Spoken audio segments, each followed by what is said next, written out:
Jupiter कर्क राशि में 2 जून 2026 को ट्रांसिट हो चुका है, जिसकी ऑलरेडी मैं वीडियो बना चुकी हूँ सारे असेंडेंट और सारी राशियों की। लेकिन एक बहुत इम्पॉर्टेंट चीज़ है कि जैसे ही जुपिटर का ट्रांसिट कर्क राशि में हुआ है, जुपिटर जो कि राहु पे दृष्टि दे रहा था, इस वक्त राहु अकेला है और अब राहु 5 महीने के लिए अकेला होगा। मतलब उस पे किसी भी शुभ ग्रह की दृष्टि नहीं होगी। राहु जो डॉन है, कुंभ राशि को अपनी राशि मानता है, इसमें काफ़ी स्ट्रॉन्ग हो जाता है और उसके साथ साथ शतभिषा नक्षत्र जो राहु का खुद का नक्षत्र है, तो डेफिनेट बात है कि अपने नक्षत्र में वो ज़्यादा कंफर्टेबल होता है। उसकी खुद की राशि और खुद का नक्षत्र, तो यहाँ पे राहु जो है वो फुल फॉर्म में अपने काम करेगा। और अब इस वक्त देवगुरु बृहस्पति की शुभ दृष्टि भी राहु को नहीं है, जो कि नियंत्रण रखेगी राहु। आज हम इस वीडियो में बात करेंगे इस खूबसूरत और महापरिवर्तन की, जो कि ट्रांजिट में हो रहा है, हो चुका है इनफैक्ट राहु का। और उसके साथ साथ 30 जून को राहु धनिष्ठा नक्षत्र में आ जाएंगे। तो इस वीडियो में हम बात करेंगे कि सभी राशियों, सभी असेंडेंट पे राहु का ये जो अकेला कुंभ राशि में रहना क्या इफेक्ट करेगा सभी राशि और सभी असेंडेंट के लिए। और एक बहुत इंपॉर्टेंट चीज़ है कि देवगुरु बृहस्पति के जाते ही हर व्यक्ति को अलर्ट होना बहुत ज़्यादा ज़रूरी है। आप जो काम कर रहे हैं उस पर अलर्ट रहिए, सावधानी बरतिए, क्योंकि राहु अपने फुल फॉर्म में यहाँ पे शैतानी करेगा। अनियंत्रण छाया ग्रह जो कि डॉन की तरीके से अपनी सारी एनर्जी को फुल फॉर्म में यहाँ पे वो प्रस्तुत करेगा। डेफिनेट बात है कि राहु इस समय स्वतंत्र हो चुका है और अपनी पूरी मर्जी से अपना सारे काम जो है वो करके सबको दिखाएगा। राहु कुंभ राशि में एक्चुअली किस तरीके की एनर्जी देता है, कैसा काम करता है, इसकी मैंने ऑलरेडी वीडियो बनाई हुई है।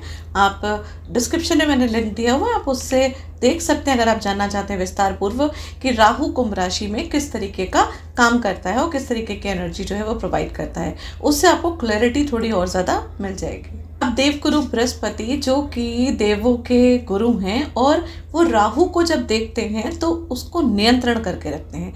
एक वो शैतान बच्चा होता है ना, जिस पे अगर उसकी गुरु की दृष्टि हो, टीचर की दृष्टि हो, तो वो थोड़ी शैतानी कम करता है। लेकिन यहाँ पे देवगुरु बृहस्पति तो कर्क राशि में उच्च के होके जा चुके हैं, तो राहु पे उनकी दृष्टि नहीं होने की वजह से राहु का जो इंटेलेक्चुअल फॉर्म है, जो आउट ऑफ द बॉक्स सोचने का फॉर्म है, भ्रम पैदा करने की चीज़ें हैं, वो और ज़्यादा इन्हांस होगी।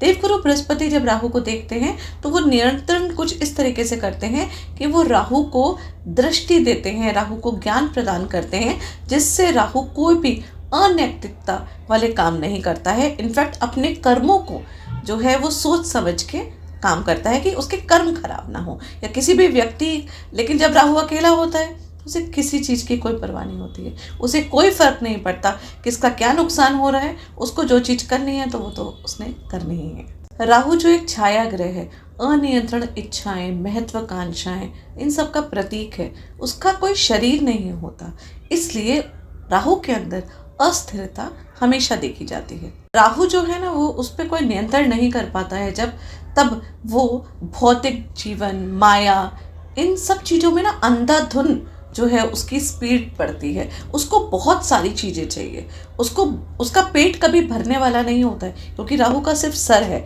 उसको नहीं पता कि उसको कोई रोक करने वाला है, उसे कहीं पे नियंत्रण करना है, उसको हर चीज़ चाहिए और पूरी चीज़ें चाहिए। तो यहाँ पे राहु को कंट्रोल करना बहुत ज़्यादा इम्पॉर्टेंट हो जाता है। जुपिटर की दृष्टि उसको मार्गदर्शन देती है कि जो वो इंटेलिजेंट है, उस इंटेलिजेंस को किस तरीके से कहीं सही जगह यूटिलाइज करना। लेकिन जब जुपिटर नहीं होते हैं तो राहु अपनी मर्जी चलाता है। जुपिटर एक दिशा देते हैं राहु को, एक प्रॉपर तरीके की रास्ता बताते हैं, उसका विजन क्लियर करते हैं। लेकिन जब जुपिटर नहीं होता है तो वो एक शरारती बच्चा जिसके सामने बहुत सारे खिलौने हैं और अब वो शैतानी करने के लिए पूरी तरीके से रेडी है। अब उसको कोई रोकने वाला नहीं है, कोई टोकने वाला नहीं है, और उसको ये भी समझ नहीं है कि वो शैतानी करने से उसका क्या नुकसान हो सकता है, क्योंकि उसके अंदर विवेक नहीं है। सबसे ज़्यादा इम्पॉर्टेंट चीज़ ये है कि राहु सूर्य और चंद्रमा को दुश्मन मानता है। तो यहाँ पे ना जिनको वो दुश्मन मानता है उनके साथ अपनी दुश्मनी दिखाएगा, और जिन लोगों को अपना दोस्त मानता है जैसे कि मरकरी, वीनस, इनको वो अपना मित्र मानता है, तो इनके साथ वो मित्रता करेगा। और उसके बाद जुपिटर तो देवगुरु हैं, तो जुपिटर के साथ वो न्यूट्रल रहता है। शनि की खुद की राशि को अपना राशि मानता है, वहाँ भी न्यूट्रल रहता है। मंगल से वो कंट्रोल होता है, लेकिन मंगल की दृष्टि पड़नी चाहिए राहु पे। तो यहाँ पे राहु किसी भी तरीके की कोई भी रिस्ट्रिक्शंस में नहीं है, और बिना रिस्ट्रिक्शन के वो पूरी तरीके से फुल फॉर्म में अपना काम करने वाला है। राहु को तो सिर्फ एक देवगुरु बृहस्पति ही रोक सकते हैं, और अब वो यहाँ से जा चुके हैं।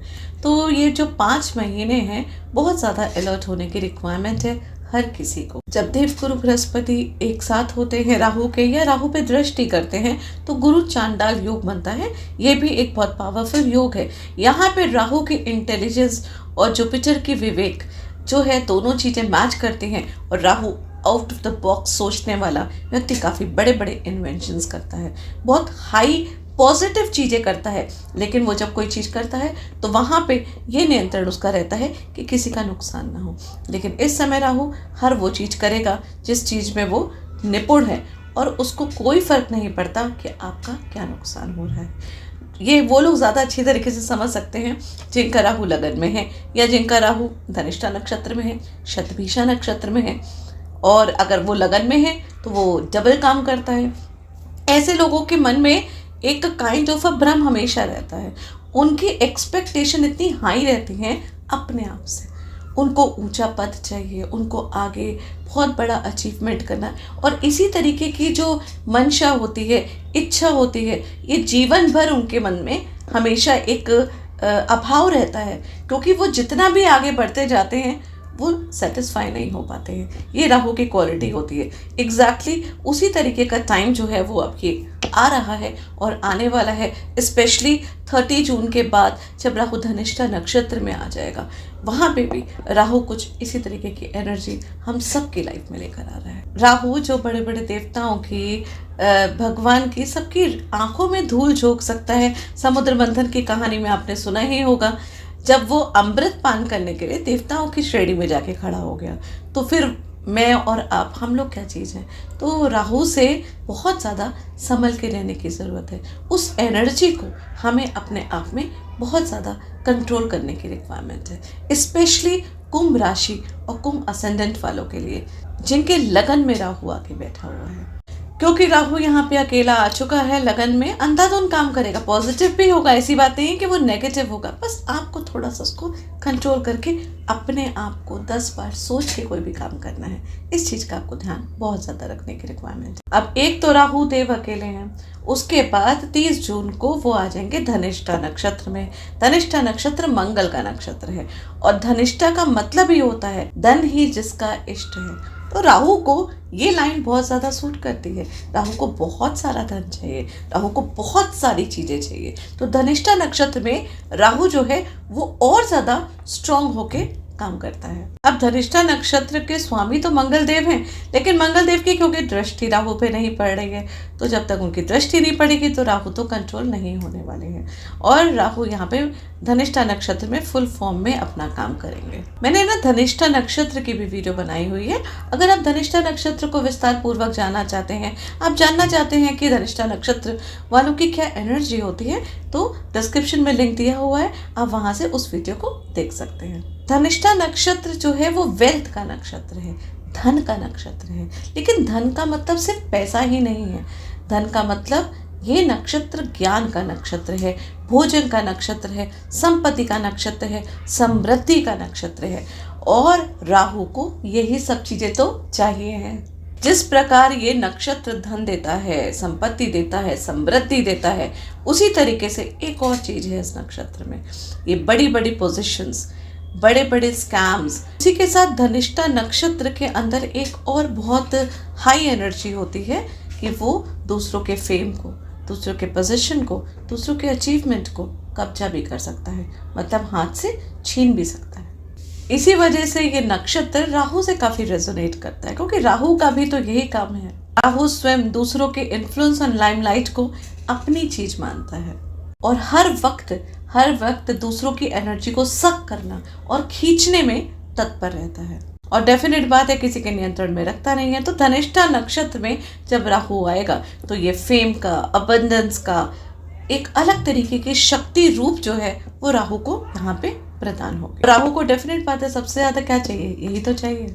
यहाँ पे ना व्यक्ति की नेम, फेम और बहुत सारी चीजें अचीव करने की और एक्स्ट्रा एफर्ट करने की और उसको अचीव करके उस पदवी तक पहुंचने की एक काइंड ऑफ अ क्रेविंग वो स्टार्ट हो जाती है। और ये खाली मेरे कुंडली में नहीं, आपकी कुंडली में नहीं, हम सब की कुंडली में इस चीज़ का इफेक्ट पड़ेगा। हाँ, जिन लोगों की दशा या अंतर्दशा चल रही हो राहु की, या जिनका खुद का राहु धनिष्ठा नक्षत्र में बैठा है, उनको ज़्यादा इफेक्ट पड़ेगा इस चीज़ का। और जिनका लगन में राहु चाहे नेटल चार्ट में बैठा हुआ है या फिर ट्रांजिट में लगन में आया हुआ है, उन लोग की लाइफ में बहुत ज़्यादा इफेक्ट आएगा। एक और चीज़ है कि राहु रेट्रो चलता है, तो रेट्रो मतलब कि वक्री, पीछे की तरफ जाता है। तो राहु इस समय धनिष्ठा नक्षत्र में जब आएगा 30 जून को, तो यहाँ पे फाइनली रहेगा और इसके बाद वो मकर राशि में 2026 5 दिसंबर को चला जाएगा। फाइनली वो फिर कुंभ राशि को छोड़ देगा। तो अभी वो कुंभ राशि की धनिष्ठा नक्षत्र की एनर्जी देगा, उसके बाद धनिष्ठा नक्षत्र की एनर्जी आगे भी रहेगी, लेकिन वो फिर मकर राशि की रहेगी। यहाँ पे आप देखिएगा कि जो लोग real estate, long term asset और टेंजिबल वेल्थ से जुड़े हुए हैं, उनको बहुत ज़्यादा इफेक्ट जो है वो देखने को अपनी लाइफ में मिलेगा। In fact emotional intelligence, public influence और लाइफ के बड़े बड़े बदलाव में आप देखिएगा, जो आप स्मूथली हैंडल कर रहे थे, आप उसमें देखिएगा कि आपके अंदर एक अलग तरीके का ब्रेवरी आएगी, आपके अंदर एक अलग तरीके की क्षमता आएगी कि हर व्यक्ति के, इंसान के अंदर एक एनर्जी जो है वो बूस्ट होगी जब राहु धनिष्ठा नक्षत्र में आएगा। साथ ही यहाँ बड़े बड़े एक्सपेरिमेंट्स, बड़े बड़े इन्वेंशंस, बड़े बड़े प्रोजेक्ट्स भी होंगे और उनकी भी शक्ति जो है वो काफ़ी ज़्यादा बढ़ेगी।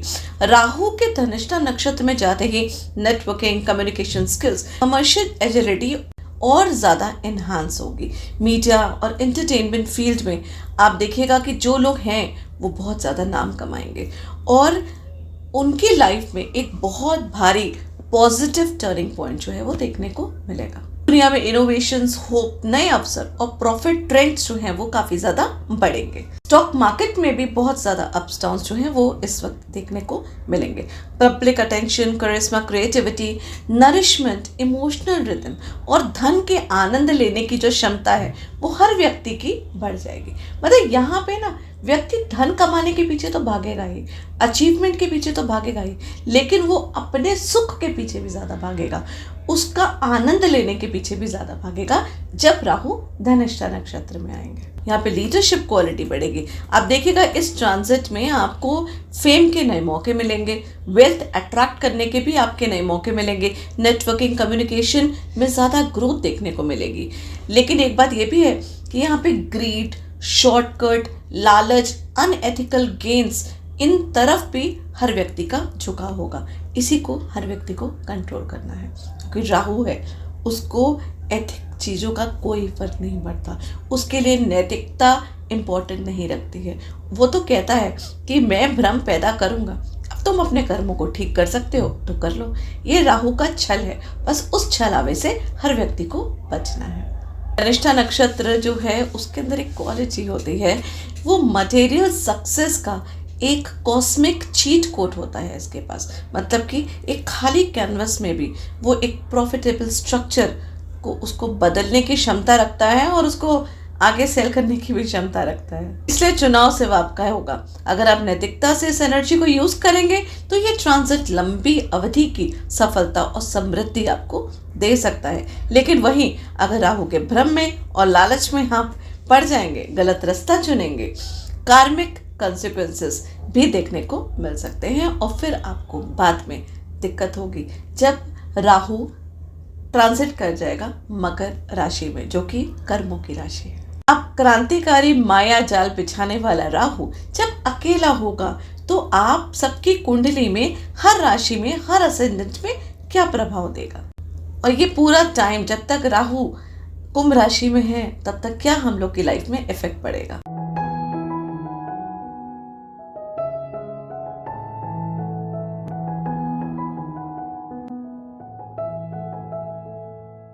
नमः शिवाय, स्वागत है आपका इस चैनल में। अगर अभी तक आपने चैनल को सब्सक्राइब नहीं किया है तो इसे सब्सक्राइब करिए, जिससे फ्यूचर में आने वाले वीडियोस का अपडेट आपको मिलता रहे। चलिए बात करते हैं वृषभ राशि और वृषभ असेंडेंट, टॉरस राशि, टॉरस असेंडेंट के लिए कि राहु इस समय आपके 10th हाउस कर्म भाव में है और ये भाव करियर का, स्टेटस का, रेपुटेशन, अथॉरिटी और पावर और पब्लिक इमेज को दर्शाता है। ये बताता है कि दुनिया आपको किस नज़र से देखती है, आपकी प्रोफेशनल क्या पहचान है उसको दिखाता है। अब गुरु की दृष्टि भी राहु पे नहीं पड़ रही है, जिस वजह से राहु की ऊर्जा काफ़ी हद तक कंट्रोल में थी जब गुरुदेव उसको देख रहे थे, दृष्टि कर रहे थे। लेकिन अब गुरु की दृष्टि भी यहाँ से जा चुकी है, इससे राहु यहाँ पे अपनी असली प्रकृति में ज़्यादा प्रभावशाली आपको देखने को मिलेगा। यहाँ पे ना इस दौरान आपके करियर और सक्सेस को लेके काफ़ी इंस्टेबिलिटी भी हो सकती है, ऑब्सेशन भी हो सकता है, कभी ना ख़त्म होने वाली भूख। मतलब कि आपकी करियर में जितने भी ज़्यादा प्रोग्रेस होंगे, जितना भी बेनिफिट होगा, आपको लगेगा अभी आपको और चाहिए, आपको उतना पैसा नहीं मिल रहा है, आपको उतना बेनिफिट नहीं मिल रहा है, आपको है ना सेटिस्फैक्शन लेवल की जो है वो कमी, आपको एक अलग तरीके का खालीपन आपको यहाँ पे महसूस होगा। आपको लग सकता है कि मैं बहुत मेहनत कर रहा हूँ, पूरा दिन काम कर रहा हूँ, लेकिन उसका क्रेडिट नहीं मिल रहा है, मैं अनवैल्यूड हूँ, यहाँ पे लोग मुझे वैल्यू नहीं कर रहे हैं, मेरे साथ ऑफिस में जो करियर में मेरे साथ इंसाफ नहीं हो रहा है, मुझे कुछ बड़ा करना चाहिए, कुछ और बड़ा करना चाहिए। मतलब वो किसी ना किसी तरीके का डिससैटिस्फैक्शन आपको यहाँ पे देखने को मिलेगा। या फिर आपको ये लग सकता है कि यहाँ पे काम ही नहीं है, मुझे काम ही नहीं मिल रहा है, मुझे तो काम करना है, मुझे तो बिजी रहना है। मतलब कि दोनों में से कोई भी चीज़ हो सकती है, या तो ओवरबर्डन हो सकता है या फिर आपको काम कम मिल सकता है। और ये सोच कभी कभी आपको गुस्सा भी दिखाएगी, रेबेलियन भी बनाएगी, और इस तरीके की जो एनर्जी है वो पैदा कर सकती है। उस पर आपको काफ़ी नियंत्रण रखने की रिक्वायरमेंट है। आपका मन कर सकता है कि बॉसेस, सीनियर्स, मेंटोर से, टीचर्स के सामने आप खुलकर प्रॉपर विरोध करें। ऐसे कैसे, ये कैसे कर दिया? मतलब आपको ना यहाँ पे अपने सामने वाला व्यक्ति जो है उसके अंदर उसकी नेगेटिव क्वालिटीज़ आपको ज़्यादा नजर आएंगी। आपको लगेगा कि कहीं ना कहीं आपके साथ कुछ चीट हो रहा है, किसी ना किसी ने आपके साथ कुछ गलत किया है, जबकि ऐसा कुछ नहीं है, ऐसा कुछ नहीं हुआ है। इसलिए आपको इस एनर्जी को कंट्रोल करना पड़ेगा। ये राहु जो है, क्योंकि अब राहु पे जुपिटर का नियंत्रण नहीं है, इससे राहु उस तरीके का भ्रम पैदा कर रहा है, उसको आपको काफ़ी हद तक अपने ऊपर कंट्रोल करके पॉजिटिव रहने की रिक्वायरमेंट है। बिल्कुल वैसे पॉजिटिव जैसे आप तब थे जब जो देवगुरु बृहस्पति की दृष्टि आपके दशम भाव में, आपके कर्म स्थान में पड़ रही थी। यहाँ पे कई बार ऐसा भी बोला जाता है कि राहु है ना एस्ट्रोलॉजी में जब इस घर में आता है तो असंतुष्टि जो है वो काफ़ी ज़्यादा पैदा करता है, करियर में स्पेशली, क्योंकि करियर का ही स्थान है ये, कि करियर किसी भी तरीके का इम्पल्सिव रिएक्शन हो जिससे कि आपकी लाइफ में कुछ प्रभाव हो, इसलिए उस पर आपको नियंत्रण खुद रखना पड़ेगा। राहु यहाँ आपको पावर भी देगा, अथॉरिटी भी देगा, और ज़्यादा पावर और ज़्यादा अथॉरिटी की भूख भी देगा। आप है ना, आप चाहेंगे कि आपको सब नोटिस करें, आपकी इंपॉर्टेंस को सब समझें, आपने जो भी किया है आपकी पोजीशन को रिस्पेक्ट दें और आपको रिकॉग्नाइज करें। ऐसा होता है कि जब देवगुरु बृहस्पति की दृष्टि यहाँ पे नहीं आती तो कई बार ना व्यक्ति को समझ में नहीं आता है कि एग्जैक्टली वो जो चीज़ कर रहा है वो सही है कि गलत है। तो यहाँ पे इस तरीके की सिचुएशन भी पैदा होंगी। इसलिए एक्सेसिव एम्बिशन से आपको बचना चाहिए। ऑफिस पॉलिटिक्स, प्रोफेशनल जो भी पॉलिटिक्स वगैरह होती है उस पे बहने से आपको बचना पड़ेगा। यहाँ पे बहुत ज़्यादा इंपॉर्टेंट है। राहु की एनर्जी को ना डेवलपमेंट और क्रिएटिविटी में लगाएं, वो बेहतर होगा आपका। अगर सोशल मीडिया मार्केटिंग में है या कुछ इस तरीके की टेक्निकली वर्क में है तो बेटर है उस एनर्जी को उस पॉजिटिव जगह लगाएं, इंस्टेड ऑफ ये पॉलिटिक्स या किसी के लिए नेगेटिव सोचना या कोई भ्रम जो पैदा आपके लिए रिलेशनशिप में होगा उस तरफ एनर्जी को यूटिलाइज ना करें तो आपके लिए ज़्यादा अच्छा रहेगा। ऑफिस पॉलिटिक्स में आप पढ़ सकते हैं, आपको बचना होगा। दूसरों को नीचा दिखाने की भी आप कोशिश कर सकते हैं। यहाँ पे आप है ना लोगों के अंदर कमियां निकालेंगे, ये भी चीज़ आपके अंदर आ सकती है। आपको लगेगा कि आप इंटेलिजेंट हैं, आपको ज़्यादा नॉलेज है और दूसरे व्यक्ति की आप डिसरिस्पेक्ट कर सकते हैं। आपको उससे बहुत ज़्यादा बचने की रिक्वायरमेंट है। किसी और की इमेज को ख़राब करने की प्लानिंग भी आप कर सकते हैं, जो कि एक्चुअली मतलब कि इस तरीके का काम राहु जब अकेला बैठा होता है दशम भाव में तो वो चीज़ कराता है। इसलिए आप अपने फ़ायदे के लिए किसी भी तरीके का मैनिपुलेटिव बिहेवियर नहीं दिखाएंगे तो लॉन्ग टर्म आपको बेनिफिट होगा। उच्च का जुपिटर जहाँ बैठा है वहाँ पे आपको अच्छे फल प्रदान करेगा, अदरवाइज आपके कर्म जो है यहाँ पे काफ़ी खराब होंगे। राहु यही तो कहता है, राहु कहता है मेरा काम तो है भ्रम पैदा करने का, मैं तो भ्रम पैदा करूँगा। तुम अपने विवेक और अपनी सूझबूझ से चीज़ों को सही समझ के सही कर्म करोगे तो बढ़िया है, नहीं तो फिर तुम्हारे कर्म बंधेंगे और बाद में फिर जब शनिदेव आएंगे तो कर्मों का सारा हिसाब आपको देना पड़ेगा। तो इसलिए यही एक बेस्ट टाइम होता है अपने आप पर नियंत्रण करने का। लेकिन ये सब राहु की लो एनर्जी है। अगर आपकी कुंडली में राहु कमज़ोर है तो और ज़्यादा प्रॉब्लम आपकी लाइफ में हो सकती है। राहु स्ट्रांग है तो कई हद तक आपको इस चीज़ से बचा सकती है। ये समय पैसे और पावरफुल की भूख को काफ़ी बढ़ा सकता है, लेकिन सवाल ये भी है कि इसका अंत में क्या फ़ायदा होगा। तो देखिए, ये सब टेम्प्रेरी है। ये सब जो भी भ्रम हो रहा है ये सब कुछ टाइम के लिए, परमानेंट नहीं है, ठीक है। लेकिन आपको जो बेनिफिट होगा वो धीरे धीरे दिखेगा, स्टार्ट होना शुरू हो जाएगा। देवगुरु बृहस्पति उच्च के होके बैठ गए हैं तो फिर आपके लिए बेनिफिट फ़ायदा होगा, लेकिन थोड़ा सा धीरे धीरे। यहाँ पे क्या है, राहु आपको ज़्यादा पुश करेगा। वो कहेगा मुझे अभी चाहिए सब कुछ, ज़्यादा ज़्यादा जल्दी जल्दी दे दो। लेकिन अगर आप उस चीज़ को अपने आप को नियंत्रण कर लेंगे तो आप देखेंगे कि आपकी लाइफ जो है ना वो ऊपर की तरफ प्रोग्रेस करेगी, बट स्लोली एंड स्टेडी। इससे बहुत इंपॉर्टेंट है कि करियर ग्रोथ पे ध्यान दें। टेक्नोलॉजी से रिलेटेड कोई काम करते हैं तो उस पर ध्यान दें, उस पर आपको एडवांस मिलेगा। नए स्किल्स को लर्निंग का आपको मौका मिलेगा तो वो चीज़ करें।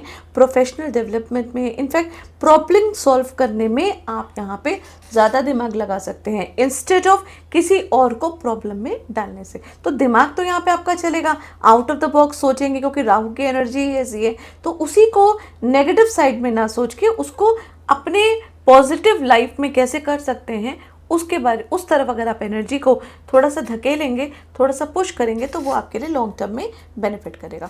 धन कमाने के लिए धार्मिक और एथिकल तरीके से अगर आप काम करेंगे तो फाइनेंशियली भी आपको ग्रोथ होगी और करियर में भी ग्रोथ होगी। शॉर्टकट, मैनिपुलेशन, अनएथिकल प्रैक्टिसेस से आपको यहाँ पे बहुत ज़्यादा बचने की रिक्वायरमेंट है। एक और ख़ास बात है कि जब राहु शतभिषा नक्षत्र में है, जो कि 30 जून तक तो शतभिषा में ही रहेंगे, जो राहु का अपना ही नक्षत्र है, इस वजह से राहु यहाँ पे काफ़ी पावरफुल हो जाते हैं। और यही राहु आपकी ओवर एम्बिशियस को हील भी कर सकते हैं, क्योंकि ये हीलिंग का भी नक्षत्र है। इसलिए अगर आप अपनी एनर्जी को सही डायरेक्शन की तरफ देंगे तो वर्क प्लेस में सिर्फ नाम ही नहीं, आपको फेम भी मिलेगा और हर चीज़ आपको बहुत ज़्यादा मिलेगी। आपकी नॉलेज जो है आप देखेगा कि उसके लिए आपको अप्रिसिएशन भी मिलेगा। आप ना अपने मन से पूछिए और अपने मन से आपको पता चलेगा, उसका जवाब आएगा कि मैं ऐसा क्या काम कर सकता हूँ, मेरे अंदर ऐसी कौन सी स्किल्स हैं जो कि लॉन्ग टर्म मेरे को बेनिफिट देंगी। और यहाँ पे राहु जब तक शतभिषा नक्षत्र में है आपको बिल्कुल डेफिनेट सही आंसर मिलेगा। और आप जब उस बात को पकड़ लेंगे तो ये आपके लिए लॉन्ग टर्म स्टेबिलिटी का काम भी करेगा। जब आपने अपनी यूनिक नॉलेज और स्किल्स होगी ना आपके पास, तो आपको किसी को भी इम्प्रेस करने की रिक्वायरमेंट नहीं पड़ेगी, क्योंकि वो आपकी खुद की पर्सनल स्किल्स हैं। इसलिए अपने उन स्किल्स को उजागर करिए जिसको शायद बाकी लोग या आप खुद भी नज़रअंदाज कर रहे थे। और दूसरों को खुश करने के लिए आपको ज़्यादा परेशान होने की रिक्वायरमेंट नहीं है। यहाँ पे आप सिर्फ फोकस अपने ऊपर रखिए, वो ज़्यादा इम्पॉर्टेंट है। लेकिन साथ ही में, क्योंकि अब गुरु की दृष्टि यहाँ पे नहीं है, ग्रीड से और ईगो से आपको बचना पड़ेगा, नहीं तो चैलेंजेस आपकी लाइफ में काफ़ी ज़्यादा बढ़ सकते हैं। ध्यान रखिएगा कि अगर ऑफिस में, वर्क प्लेस में कहीं पॉलिटिक्स वगैरह चल रही है, उन पॉलिटिक जो इन्वायरमेंट है ना, उससे आप जितना दूर रहेंगे उतना अच्छा है। ना अपने खिलाफ पॉलिटिक्स होने दीजिए, ना किसी के खिलाफ आप पॉलिटिक्स के षड्यंत्र पे पड़िए। इस चीज़ को आपको बहुत ज़्यादा ध्यान रखने की रिक्वायरमेंट है। वर्क प्लेस में गॉसिप होगा, कहीं पे गॉसिप हो रहा है, कहीं पे कोई बात हो रही है तो उससे दूर रहेंगे। तो जितना दूर रहेंगे उतना आपके लिए अच्छा रहेगा। कोई आपको प्रोवोक भी कर सकता है, कोई आपके कंधे पे बंदूक रख के चलाने की कोशिश कर सकता है, तो आपको उस चीज़ पे भी अपने आप को नियंत्रण करने की ज़रूरत है। यहाँ पे सिचुएशन देखिएगा ऐसी पैदा होगी कि कहीं पे कुछ दिक्कत हो रही है जो कि नुकसान आपका ही हो रहा है, और यहाँ पे आपसे ही उस चीज़ को करवाने के लिए कोई प्रेरित करेगा। और आपके अंदर निडरता तो आई चुकी है, क्योंकि राहु 10th में है। तो राहु 10th में होता है तो वैसे भी व्यक्ति किसी के सुनता नहीं है, उसके लिए सब चीज़ें पॉजिटिव होती है, लेकिन यहाँ पे भ्रम भी ज़्यादा होता है। तो कोई भी नैतिकता के काम से आप बचिएगा। इस समय कोई भी एक्शन लेना जो है वो आपके लिए पॉजिटिव नहीं रहेगा, स्पेशली किसी की बात में आके बिल्कुल भी कुछ मत करिएगा। खुद सोचिएगा, अपनी सूझबूझ से, अपनी समझ से जब आप एक्शन लेंगे तो आपके लिए वो फ़ायदा करेगा, अदरवाइज आपकी बदनामी होने की संभावना है। राहु का जो सही उपयोग अनकन्वेंशनल लर्निंग में करिए, अनकन्वेंशनल चीटिंग में नहीं करिए। इस चीज़ का आपको बहुत ज़्यादा ध्यान रखने की ज़रूरत है। नई टेक्नोलॉजी सीखिए, नए स्किल्स को डेवलप करिए, अपनी एक्सपर्टाइज को स्ट्रॉन्ग बनाइए, जो कि ज़्यादा इंपॉर्टेंट है। अपनी एनर्जी को, जो राहु की अच्छी एनर्जी आपको मिल रही है, उसको अपने लिए, अपने आप को इन्हांस करने के लिए, अपनी पर्सनैलिटी को डेवलप करने के लिए उसमें लगाइए, ना कि किसी और को नीचा गिराने के लिए या किसी और के लिए षड्यंत्र पैदा करने के लिए लगाइए। लेकिन इस चीज़ को मैं बार बार रिपीट इसलिए कर रही हूँ कि देखिए, कर्म स्थान में जब राहु होगा तो वो पूरी कोशिश करेगा आपके कर्मों को खराब करने की, और जहां आपके कर्म हुए खराब, वहीं पे शनि की दृष्टि के बाद या शनि की ढैया या 7.5 आती है, तब उन कर्मों का पूरा हिसाब और पूरा लोका जोका जो है वो फिर हमको देना पड़ता है। इससे यहाँ पे अगर आप अभी से ही नियंत्रण रखेंगे और सोच समझ के फूक फूक के कदम रखेंगे, तो यही राहु का ट्रांजिट आपको खूब ऊंचाइयों तक लेके जाएगा। अब जब धनिष्ठा नक्षत्र में राहु देव आ जाएंगे ना, तो ये 10th हाउस में, मतलब कि career, profession, authority, reputation, public image वाला हाउस है। अब यहाँ पे जब धनिष्ठा नक्षत्र में आ जाएंगे तो एक काइंड ऑफ रेवोल्यूशनरी फेस साबित हो सकता है ये आपका ग्रोथ में, आपके प्रोफेशनल ग्रोथ में, आपके करियर में एक बहुत बड़ा ट्रांसफॉर्मेशन होने की संभावना है। धनिष्ठा नक्षत्र में जैसे ही राहु देव आ जाएंगे, यहाँ पे ना नेटवर्किंग, पब्लिक रिकॉग्निशन, इन सब चीज़ों पे और ज़्यादा एक्सपेंशन होगा, और ज़्यादा बढ़ेगी। और अगर राहु की दशांतर दशा चल रही है आपकी, तो उस चीज़ का आपको इफेक्ट और ज़्यादा दिखेगा। आपको राहु की एक्टिविटीज़ और ज़्यादा पावरफुल होती हुई दिखेगी अपनी लाइफ में। आपको है ना ऐसी ऐसी अपॉर्चुनिटीज़ मिल सकती है, ऐसी बड़ी बड़ी अपॉर्चुनिटीज़ मिल सकती हैं, जिससे आप अपना स्टेटस बढ़ाएंगे, आपकी पब्लिक इमेज जो है वो निकल के बाहर आएगी, एक नेक्स्ट लेवल तक पहुँच सकती है। ये बहुत ही ज़्यादा फ्रूटफुल रहेगा आपके लिए जब धनिष्ठा नक्षत्र में राहु देव आएंगे। यहाँ पे ना आप काफ़ी समय से जो करियर में ग्रोथ चाह रहे थे, वो देखिएगा आपको ग्रोथ दिखने को मिलेगी। आप खुद सोचेंगे कि मुझे अपनी प्रोफेशनल लाइफ में कुछ और बड़ा करना है और मुझे खुद को एक नए रूप में प्रेजेंट करना है। इस तरीके की इच्छा आपके अंदर होगी और आप उसको मैनिफेस्ट कर पाएंगे। पॉजिटिव चीज़ है कि आप उसको मैनिफेस्ट कर पाएंगे। तो यही वो टाइम है।